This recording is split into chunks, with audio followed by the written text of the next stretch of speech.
ನಮಸ್ಕಾರ ವೀಕ್ಷಕರೇ. ರಾಜ್ಯ ಸರ್ಕಾರದಿಂದ 23 ಲಕ್ಷ ಜನರ ಪಿಂಚಣಿ ಸ್ಥಗಿತ. ಈ ದಾಖಲೆಗಳನ್ನು ಸಲ್ಲಿಸಿ ಪೆನ್ಷನ್ ಹಣ ಪಡೆಯಿರಿ. ರಾಜ್ಯದಲ್ಲಿ ಸಾಮಾಜಿಕ ಭದ್ರತಾ ಯೋಜನೆಗಳ ಅಡಿಯಲ್ಲಿ ವೃದ್ಧಾಪ್ಯ, ವಿಧವಾ, ವಿಕಲಚೇತನ ಹಾಗೂ ಸಂಧ್ಯಾ ಸುರಕ್ಷಾ ಮಾಸಿಕ ಪಿಂಚಣಿ ಪಡೆಯುತ್ತಿರುವ ಲಕ್ಷಾಂತರ ಬಡ ಫಲಾನುಭವಿಗಳಿಗೆ ಸರ್ಕಾರ ಮಹತ್ವದ ಸ್ಪಷ್ಟನೆ ನೀಡಿದೆ. ನಿಯಮಾನುಸಾರ ಆದಾಯ ಮಿತಿ ಸೇರಿದಂತೆ ಇತರ ಮಾನದಂಡಗಳ ಉಲ್ಲಂಘನೆ ಶಂಕೆಯ ಮೇಲೆ 23.14 ಲಕ್ಷ ಫಲಾನುಭವಿಗಳ ಪಿಂಚಣಿಯನ್ನು ತಾತ್ಕಾಲಿಕವಾಗಿ ಸ್ಥಗಿತಗೊಳಿಸಲಾಗಿದ್ದು, ದಾಖಲೆಗಳನ್ನು ಮರುಪರಿಶೀಲಿಸಿ ಅರ್ಹರಿರುವ ಪ್ರತಿಯೊಬ್ಬರಿಗೂ ಮತ್ತೆ ಪಿಂಚಣಿ ಮರುಪಾವತಿ ಮಾಡಲಾಗುವುದು ಎಂದು ಸರ್ಕಾರ ಭರವಸೆ ನೀಡಿದೆ. ವಿಧಾನಸಭೆಯ ಕಲಾಪದಲ್ಲಿ ಕಾಂಗ್ರೆಸ್ ಶಾಸಕಿ ಎಂ. ರೂಪಕಲಾ ಅವರ ಪ್ರಶ್ನೆಗೆ ಉತ್ತರಿಸಿದ ಉಪಮುಖ್ಯಮಂತ್ರಿ ಡಾಕ್ಟರ್ ಜಿ. ಪರಮೇಶ್ವರ್ ಅವರು ಈ ಮಾಹಿತಿ ನೀಡಿದ್ದಾರೆ. ವಿಧಾನಸಭೆಯಲ್ಲಿ ಸಚಿವರು ನೀಡಿದ ಅಂಕಿ ಅಂಶಗಳ ವಿವರ: 51,720 ಪಿಂಚಣಿಗಳು ಶಾಶ್ವತ ರದ್ದು. ನಿಯಮ ಬಾಹಿರವಾಗಿ ಪಡೆಯುತ್ತಿದ್ದ 51,720 ಅನರ್ಹ ಫಲಾನುಭವಿಗಳ ಪಿಂಚಣಿಯನ್ನು ಸಂಪೂರ್ಣವಾಗಿ ರದ್ದುಪಡಿಸಲಾಗಿದೆ. 23.14 ಲಕ್ಷ ಪಿಂಚಣಿಗಳು ತಾತ್ಕಾಲಿಕ ಸ್ಥಗಿತ. ಆದಾಯ ಮಿತಿ ಹಾಗೂ ಇತರ ಕಾರಣಗಳಿಂದಾಗಿ 23.14 ಲಕ್ಷ ಮಂದಿಯನ್ನು ಸಂದೇಹಾಸ್ಪದ ಫಲಾನುಭವಿಗಳು ಎಂದು ಗುರುತಿಸಿ ಸದ್ಯಕ್ಕೆ ಪಿಂಚಣಿ ಪಾವತಿ ತಡೆ ಹಿಡಿಯಲಾಗಿದೆ. ದಾಖಲೆ ಪರಿಶೀಲಿಸಿ ಮರುಸ್ಥಾಪನೆ: ಸ್ಥಗಿತಗೊಂಡಿರುವ ಫಲಾನುಭವಿಗಳ ದಾಖಲೆಗಳನ್ನು ಮರುಪರಿಶೀಲಿಸಿ ಅವರು ಅರ್ಹತಾ ಮಾನದಂಡಗಳನ್ನು ಪೂರೈಸಿದರೆ ತಕ್ಷಣವೇ ಪಿಂಚಣಿಯನ್ನು ಪುನರಾರಂಭಿಸಲಾಗುವುದು. ಅಗತ್ಯ ದಾಖಲೆಗಳು: ವಯಸ್ಸಿನ ದೃಢೀಕರಣ ಪತ್ರ, ಆಧಾರ್ ಕಾರ್ಡ್, ಮತದಾರರ ಗುರುತಿನ ಚೀಟಿ, ಜನನ ಪ್ರಮಾಣ ಪತ್ರ.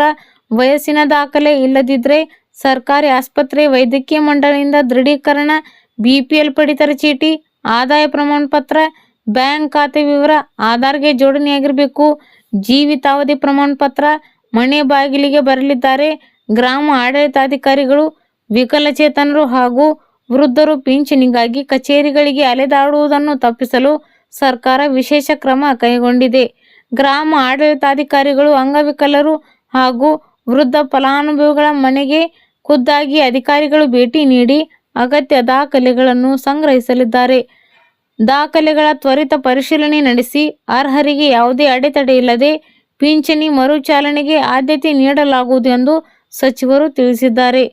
ಪಿಂಚಣಿ ಸ್ಥಗಿತ ಖಂಡಿಸಿ ಆಗಸ್ಟ್ 31ಕ್ಕೆ ಬೃಹತ್ ಪ್ರತಿಭಟನೆ.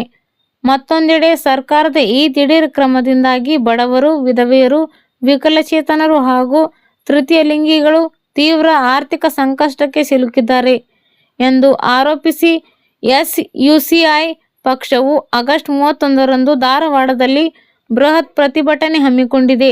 ವಾರ್ಷಿಕ ರೂಪಾಯಿ 32,000 ಆದಾಯ ಮಿತಿಯ ಬದಲಿಗೆ ಈ ಹಿಂದಿನಂತೆಯೇ ಬಿಪಿಎಲ್ ರೇಷನ್ ಕಾರ್ಡ್ ಅನ್ನೇ ಪ್ರಮುಖ ಮಾನದಂಡವಾಗಿ ಪರಿಗಣಿಸಬೇಕು. ಮರುಪರಿಶೀಲನೆ ಪ್ರಕ್ರಿಯೆಯನ್ನು ಸರಳಗೊಳಿಸಿ ಗ್ರಾಮ ಪಂಚಾಯಿತಿ ಮಟ್ಟದಲ್ಲೇ ಮಾಡಿಸಬೇಕು.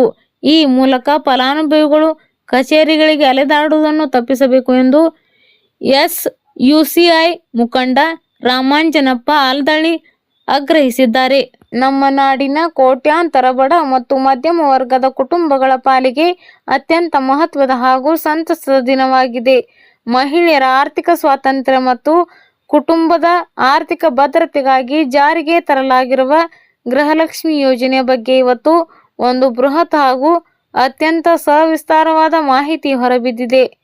ಈ ಸಂಪೂರ್ಣ ಕಾರ್ಯಕ್ರಮದಲ್ಲಿ ನಾವು ಗೃಹಲಕ್ಷ್ಮಿ ಯೋಜನೆಯ ಪ್ರತಿಯೊಂದು ಮಗ್ಗುಲನ್ನು, 33ನೇ ಕಂತಿನ ಹಣ ಬಿಡುಗಡೆಯ ಸಂಪೂರ್ಣ ದಿನಾಂಕವನ್ನು, 34ನೇ ಕಂತಿನ ಜುಲೈ ತಿಂಗಳ ಬಾಕಿ ಮೊತ್ತವನ್ನು, ಇದುವರೆಗೆ ಬಂದಿರುವ 31 ಮತ್ತು 32ನೇ ಕಂತುಗಳ ಸ್ಥಿತಿಗತಿಯನ್ನು, ರಾಜ್ಯದ ಪ್ರತಿಯೊಂದು ಜಿಲ್ಲೆಗಳಲ್ಲಿ ಹಣ ಜಮೆಯಾಗುವ ಹಂತಗಳನ್ನು, ಬ್ಯಾಂಕ್ ಖಾತೆಗಳಲ್ಲಿ ಉಂಟಾಗುವ ಸಣ್ಣ ಪುಟ್ಟ ತಾಂತ್ರಿಕ ದೋಷಗಳನ್ನು ಹಾಗೂ ಅವುಗಳನ್ನು ಸರಿಪಡಿಸಿಕೊಳ್ಳುವ ಪರಿಹಾರಗಳನ್ನು ಅತ್ಯಂತ ವಿವರವಾಗಿ, ಸಾವಧಾನವಾಗಿ ಪ್ರತಿಯೊಂದು ಹಂತದಲ್ಲೂ ಚರ್ಚೆ ಮಾಡಲಿದ್ದೇವೆ. ಆದ್ದರಿಂದ ನಾಡಿನ ಸಮಸ್ತ ತಾಯಂದಿರು ಈ ಸಂಪೂರ್ಣ ಮಾಹಿತಿಯನ್ನು ಮೊದಲಿಗೆ ಕೊನೆಯವರೆಗೂ ಅತ್ಯಂತ ಜಾಗರೂಕತೆಯಿಂದ ಆಲಿಸಬೇಕು. ನಮ್ಮ ಕರ್ನಾಟಕ ರಾಜ್ಯದಲ್ಲಿ ಗೃಹಲಕ್ಷ್ಮಿ ಯೋಜನೆ ಆರಂಭವಾದ ದಿನದಿಂದ ಇಂದಿನವರೆಗೂ ಗ್ರಾಮೀಣ ಹಾಗೂ ನಗರ ಪ್ರದೇಶದ ಮಹಿಳೆಯರ ಬದುಕಿನಲ್ಲಿ ಒಂದು ಕ್ರಾಂತಿಕಾರಿ ಬದಲಾವಣೆಯಾಗಿದೆ. ಪ್ರತಿಯೊಬ್ಬ ಗೃಹಿಣಿಗೂ ತಿಂಗಳಿಗೆ 2,000 ರೂಪಾಯಿ ಗೌರವಧನ ನೀಡುವುದು ಕೇವಲ ಆರ್ಥಿಕ ಸಹಾಯವಲ್ಲ, ಬದಲಾಗಿ ಅವರ ಸ್ವಾವಲಂಬನೆಗೆ ನೀಡಿದ ಒಂದು ದೊಡ್ಡ ಶಕ್ತಿಯಾಗಿದೆ. ಮನೆಯ ದಿನಸಿ ಸಾಮಗ್ರಿಗಳ ಖರೀದಿಗೆ, ಮಕ್ಕಳ ಶಾಲಾ ಶುಲ್ಕಕ್ಕೆ, ತುರ್ತು ಔಷಧೋಪಚಾರಕ್ಕೆ ಅಥವಾ ಸಣ್ಣ ಪುಟ್ಟ ಕೃಷಿ ಮತ್ತು ಮನೆ ಖರ್ಚುಗಳಿಗೆ ಈ ಹಣವು ಅತ್ಯಂತ ನೆರವಾಗುತ್ತಿದೆ. ಇತ್ತೀಚಿನ ತಿಂಗಳುಗಳಲ್ಲಿ ಕಂತುಗಳ ಹಣ ಪಾವತಿಯಲ್ಲಿ ಸ್ವಲ್ಪ ವಿಳಂಬ ಉಂಟಾಗಿದ್ದ ಕಾರಣ ರಾಜ್ಯಾದ್ಯಂತ ಮಹಿಳೆಯರಲ್ಲಿ ಅನೇಕ ಪ್ರಶ್ನೆಗಳು, ಆತಂಕಗಳು ಹಾಗೂ ಅನಿಶ್ಚಿತತೆಗಳು ಮೂಡಿದ್ದವು. ಹಣ ಬರುತ್ತದೆಯೋ ಇಲ್ಲವೋ, ಸರ್ಕಾರ ಯೋಜನೆ ಮುಂದುವರಿಯುತ್ತದೆಯೋ ಅಥವಾ ಅನುದಾನ ಕೊರತೆ ಇದೆ ಎಂಬ ಹಲವಾರು ಚರ್ಚೆಗಳು ನಡೆಯುತ್ತಿದ್ದವು. ಆದರೆ ಈಗ ವರಮಹಾಲಕ್ಷ್ಮಿ ಹಬ್ಬದ ಈ ಸುಸಂದರ್ಭದಲ್ಲಿ ರಾಜ್ಯ ಸರ್ಕಾರದಿಂದ ಮತ್ತು ಸಚಿವೆ ಲಕ್ಷ್ಮೀ ಹೆಬ್ಬಾಳ್ಕರ್ ಅವರ ನೇತೃತ್ವದ ಮಹಿಳಾ ಮತ್ತು ಮಕ್ಕಳ ಕಲ್ಯಾಣ ಇಲಾಖೆಯಿಂದ ಗೊಂದಲಗಳಿಗೆ ತೆರೆ ಎಳೆಯುವಂತಹ ಅಧಿಕೃತ ಮಾಹಿತಿ ಲಭ್ಯವಾಗಿದೆ. ಮೊದಲು ನಾವು ಇದುವರೆಗೆ ಪಾವತಿಯಾಗಿರುವ ಕಂತುಗಳ ವಾಸ್ತವ ಸ್ಥಿತಿಯನ್ನು ಸರಿಯಾಗಿ ಗಮನಿಸೋಣ. ರಾಜ್ಯದ ಬಹುತೇಕ ಎಲ್ಲ ಜಿಲ್ಲೆಗಳ ಅರ್ಹ ಫಲಾನುಭವಿಗಳ ಖಾತೆಗಳಿಗೆ 31ನೇ ಕಂತಿನ ಹಣವು ಸಂಪೂರ್ಣವಾಗಿ ಪಾವತಿಯಾಗಿದೆ. ಇನ್ನು 32ನೇ ಕಂತಿನ ಹಣದ ವಿಚಾರಕ್ಕೆ ಬಂದರೆ 90%ಕ್ಕೂ ಹೆಚ್ಚು ಮಹಿಳೆಯರ ಖಾತೆಗಳಿಗೆ ಹಣ ಈಗಾಗಲೇ ಜಮೆಯಾಗಿದೆ. ಆದರೆ ಕೆಲವೇ ಫಲಾನುಭವಿಗಳ ಖಾತೆಗಳಲ್ಲಿ ಸರ್ವರ್ ಸಮಸ್ಯೆಗಳು, ಆಧಾರ್ ದೃಢೀಕರಣ ದೋಷಗಳು ಅಥವಾ ಬ್ಯಾಂಕ್ ವಿವರಗಳು ವ್ಯತ್ಯಾಸದಿಂದಾಗಿ ಹಣ ಜಮೆಯಾಗುವ ಬಾಕಿ ಉಳಿದುಕೊಂಡಿತ್ತು. ಆ ಬಾಕಿ ಉಳಿದಿರುವ ಖಾತೆಗಳ ಸಂಪೂರ್ಣ ಪರಿಶೀಲನೆಯನ್ನು ಅಧಿಕಾರಿಗಳು ಈಗ ಮುಗಿಸುತ್ತಿದ್ದು, ಇನ್ನೆರಡು ಅಥವಾ 3 ದಿನಗಳ ಒಳಗಾಗಿ ಆ ಎಲ್ಲ ಬಾಕಿ ಖಾತೆಗಳಿಗೂ 32ನೇ ಕಂತಿನ ಹಣ ನೇರವಾಗಿ ತಲುಪಲಿದೆ. ಚಿನ್ನ ಬೆಳ್ಳಿ ಪ್ರಿಯರಿಗೆ ವಾರಾಂತ್ಯದಲ್ಲಿ ಭರ್ಜರಿ ಗುಡ್ ನ್ಯೂಸ್ ಎಷ್ಟಾಗಿದೆ? ಇಂದಿನ ಬಂಗಾರದ ಬೆಲೆ. ಚಿನ್ನ ಪ್ರಿಯರಿಗೆ ವಾರಾಂತ್ಯದಂದು ಭರ್ಜರಿ ಗುಡ್ ನ್ಯೂಸ್ ಸಿಕ್ಕಿದೆ. ಈ ವಾರದಲ್ಲಿ 2 ಬಾರಿ ಚಿನ್ನದ ಬೆಲೆ ಇಳಿಕೆಯಾಗಿದ್ದು 4 ಬಾರಿ ಹೆಚ್ಚಳವಾಗಿದೆ. ಇದೀಗ ವಾರಾಂತ್ಯದಲ್ಲಿ ಚಿನ್ನದ ಬೆಲೆಯು ಭರ್ಜರಿ ಇಳಿಕೆಯಾಗಿದೆ. 18, 22 ಹಾಗೂ 24 ಕ್ಯಾರೆಟ್ ಚಿನ್ನದ ಬೆಲೆಯು ಭಾರಿ ಇಳಿಕೆಯಾಗಿದೆ. ಇನ್ನು ಬೆಳ್ಳಿ ಬೆಲೆಯಲ್ಲೂ ಭರ್ಜರಿ ಇಳಿಕೆಯಾಗಿದೆ.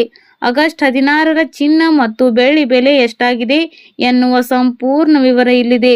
ಮಧ್ಯಪ್ರಾಚ್ಯದಲ್ಲಿ ಸಂಘರ್ಷ ಮುಂದುವರೆದಿರುವುದು ಹಾಗೂ ಅಮೆರಿಕದ ಆರ್ಥಿಕತೆಯಲ್ಲಿ ಏರುಪೇರಾಗುತ್ತಿರುವುದು ಸೇರಿದಂತೆ ಹಲವು ಕಾರಣಗಳಿಗೆ ಕಳೆದ 1 ವಾರದಿಂದನೂ ಚಿನ್ನ ಮತ್ತು ಬೆಳ್ಳಿ ಬೆಲೆಯಲ್ಲಿ ಏರಿಳಿತ ಮುಂದುವರೆದಿದೆ. ಕಳೆದ 1 ವಾರದಲ್ಲಿ ಚಿನ್ನದ ಬೆಲೆ ಅಲ್ಪ ಇಳಿಕೆಯಾದರೂ ಬಹುತೇಕ ಹೆಚ್ಚಳವೇ ಆಗಿದೆ. 18 ಕ್ಯಾರೆಟ್ ಚಿನ್ನದ ಬೆಲೆ. 18 ಕ್ಯಾರೆಟ್ನ 1 ಗ್ರಾಂ ಚಿನ್ನದ ಬೆಲೆಯು 11,635 ರೂಪಾಯಿಯಾಗಿದೆ. ಇನ್ನು 18 ಕ್ಯಾರೆಟ್ನ 10 ಗ್ರಾಂ ಚಿನ್ನದ ಬೆಲೆಯು 1,16,350 ರೂಪಾಯಿಯಾಗಿದೆ. ಶನಿವಾರಕ್ಕೆ ಹೋಲಿಕೆ ಮಾಡಿದರೆ 18 ಕ್ಯಾರೆಟ್ ಚಿನ್ನದ ಬೆಲೆಯು ಭಾನುವಾರವೂ ಯಥಾಸ್ಥಿತಿಯಲ್ಲಿದೆ. 22 ಕ್ಯಾರೆಟ್ ಚಿನ್ನದ ಬೆಲೆ. 22 ಕ್ಯಾರೆಟ್ ಚಿನ್ನದ ಬೆಲೆಯಲ್ಲೂ ಯಥಾಸ್ಥಿತಿ ಮುಂದುವರಿದಿದೆ. 22 ಕ್ಯಾರೆಟ್ನ 1 ಗ್ರಾಂ ಚಿನ್ನದ ಬೆಲೆಯು 14,220 ರೂಪಾಯಿಯಾಗಿದೆ. 22 ಕ್ಯಾರೆಟ್ನ 10 ಗ್ರಾಂ ಚಿನ್ನದ ಬೆಲೆಯು 1,42,200 ರೂಪಾಯಿಯಾಗಿದೆ. ವಾರಾಂತ್ಯವೂ ಸಹ 22 ಕ್ಯಾರೆಟ್ ಚಿನ್ನದ ಬೆಲೆಯಲ್ಲಿ ಯಾವುದೇ ವ್ಯತ್ಯಾಸವಾಗಿಲ್ಲ. 24 ಕ್ಯಾರೆಟ್ ಚಿನ್ನದ ಬೆಲೆ.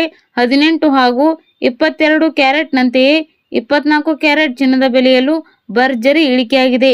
24 ಕ್ಯಾರೆಟ್ ಚಿನ್ನದ ಬೆಲೆಯು 1 ಗ್ರಾಂಗೆ 15,513 ರೂಪಾಯಿಯಾಗಿದೆ. 24 ಕ್ಯಾರೆಟ್ ಚಿನ್ನದ ಬೆಲೆಯು 10 ಗ್ರಾಂಗೆ 1,55,130 ರೂಪಾಯಿಯಾಗಿದೆ.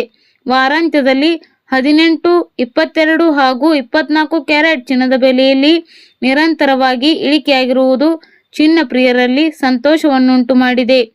ಕಳೆದ 1 ವಾರದಲ್ಲಿ ಚಿನ್ನದ ಬೆಲೆಯು ಭಾರೀ ಏರಿಳಿತವಾಗುತ್ತಿದ್ದು ಚಿನ್ನದ ಪ್ರಿಯರು ಗೊಂದಲಕ್ಕೆ ಒಳಗಾಗಿದ್ದರು.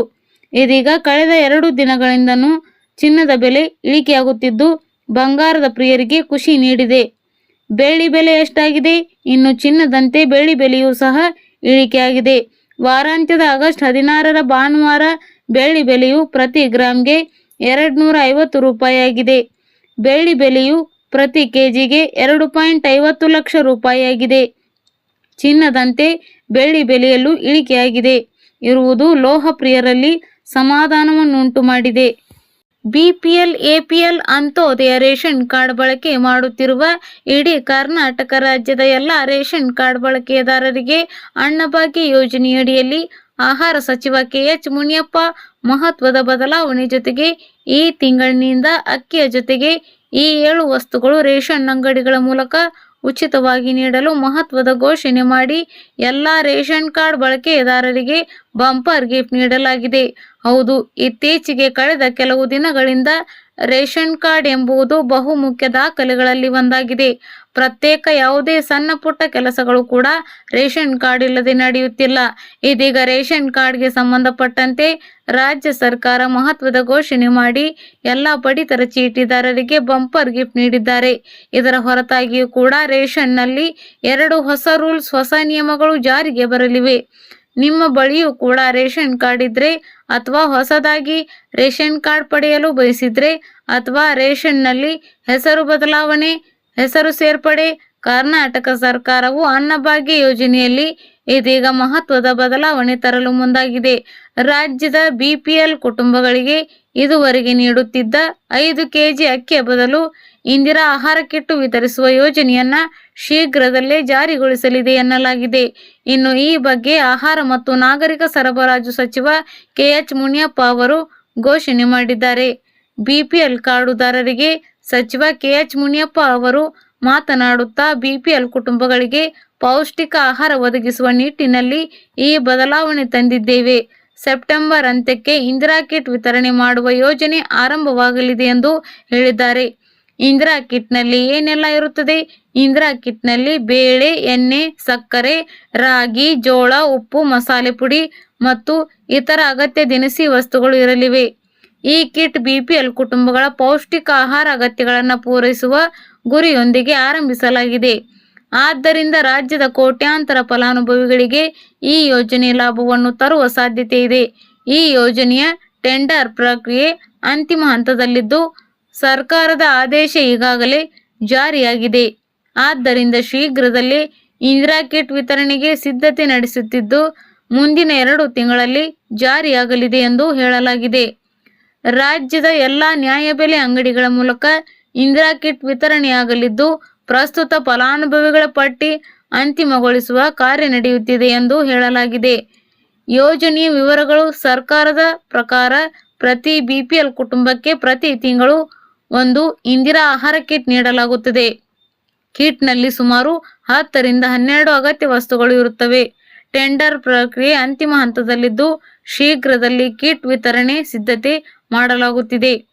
ರಾಜ್ಯದ ಎಲ್ಲ ನ್ಯಾಯಬೆಲೆ ಅಂಗಡಿಗಳ ಮೂಲಕ ಕಿಟ್ಗಳನ್ನು ವಿತರಿಸಲು ಯೋಜನೆ ರೂಪಿಸಲಾಗಿದೆ ಎಂದು ಹೇಳಲಾಗಿದೆ. ಇನ್ನು ಈ ಇಂದಿರಾ ಕಿಟ್ ಜಾರಿಗೊಳಿಸುವ ಕುರಿತು ಕಳೆದ ಕೆಲವು ತಿಂಗಳುಗಳಿಂದ ಚರ್ಚೆಯಾಗುತ್ತಲೇ ಇದೆ. ಆದರೆ ಇದೀಗ ಈ ಬಗ್ಗೆ ಕೊನೆಗೂ ಸ್ವತಃ ಸಚಿವರೇ ಮಾತನಾಡಿದ್ದು ಶೀಘ್ರದಲ್ಲಿ ಜಾರಿಗೆ ಬರಲಿದೆ ಎಂದು ಹೇಳಲಾಗಿದೆ. ರಾಜ್ಯದ ಬಡತನ ರೇಖೆಗಿಂತ ಕೆಳಗಿರುವ ಕಾರ್ಡುದಾರರಿಗೆ ರಾಜ್ಯ ಸರ್ಕಾರ ಸಿಹಿ ಸುದ್ದಿಯೊಂದನ್ನು ನೀಡಿದ್ದು, ಪ್ರಸ್ತುತ ಅನ್ನಭಾಗ್ಯ ಯೋಜನೆಯಡಿ ವಿತರಿಸಲಾಗುತ್ತಿರುವ ಉಚಿತ ಅಕ್ಕಿಯ ಪೈಕಿ ಹೆಚ್ಚುವರಿ ಅಕ್ಕಿಯ ಬದಲಿಗೆ ದಿನಬಳಕೆ ಅಗತ್ಯ ಪದಾರ್ಥಗಳನ್ನೊಳಗೊಂಡ ಇಂದಿರಾ ಆಹಾರ ಕಿಟ್ ನೀಡಲು ಆಹಾರ ಮತ್ತು ನಾಗರಿಕ ಸರಬರಾಜು ಇಲಾಖೆ ನಿರ್ಧರಿಸಿದೆ.